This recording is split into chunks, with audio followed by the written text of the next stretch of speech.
यह भारत के उच्चतम 500 विद्वानों की सभा है, काशी विद्वत परिषद। यहाँ संस्कृत में शास्त्रार्थ करना पड़ता है बेटा। जी स्वामी जी। तुम्हारे गुरुजी को संस्कृत आती भी है या नहीं? जी स्वामी जी, वे सर्वसमर्थ हैं। आप जिस भी भाषा में कहेंगे वे बोल देंगे।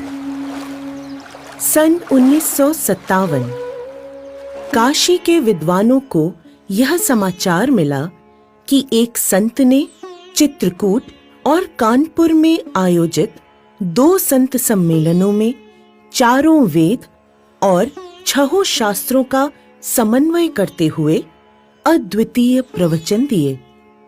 इतनी कम आयु में इतना ज्ञान होना असंभव है स्वामी जी। उस युवक को काशी बुलाइए। हाँ, ठीक कहा।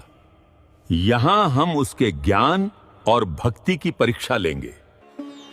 श्री कृपालु जी महाराज काशी विद्वत परिषद के आमंत्रण पर काशी पधारे। यहाँ उनके समक्ष संस्कृत में प्रवचन देने की शर्त रखी गई। ये तूने क्या किया रे? बिना महाराज जी से पूछे ही इतनी बड़ी बात बोल दी। इससे पहले तो हमने उन्हें कभी संस्कृत में प्रवचन देते नहीं सुना। जब महाराज जी को पता चलेगा तो वो तुमको बहुत डांटेंगे। मैंने श्री महाराज जी को बता दिया है। वे मुस्कुराकर बोले, अब तू कह आया है तो संस्कृत में भी बोल देंगे। श्री कृपालु जी महाराज ने काशी विद्वत परिषद के 500 वयोवृद्ध विद्वानों के समक्ष संस्कृत में अपना प्रवचन प्रारंभ किया। अपने विनोदी स्वभाव के अनुरूप वे पहले अत्यंत सामान्य संस्कृत में बोले। लो, इतनी साधारण संस्कृत। हम तो पहले ही कह रहे थे, मात्र 34 साल का युवक है।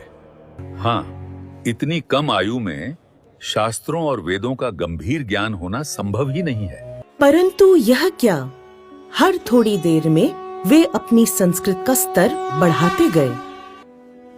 ये क्या बोल रहे हैं? मेरी तो कुछ समझ में नहीं आ रहा।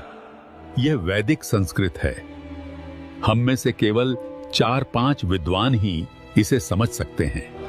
हम तो इन्हें साधारण नवयुवक समझ रहे थे। ये तो बहुत बड़े विद्वान हैं। पर क्या ये जगत गुरु बन पाएंगे? ये तो कुछ दिन बाद पता चलेगा।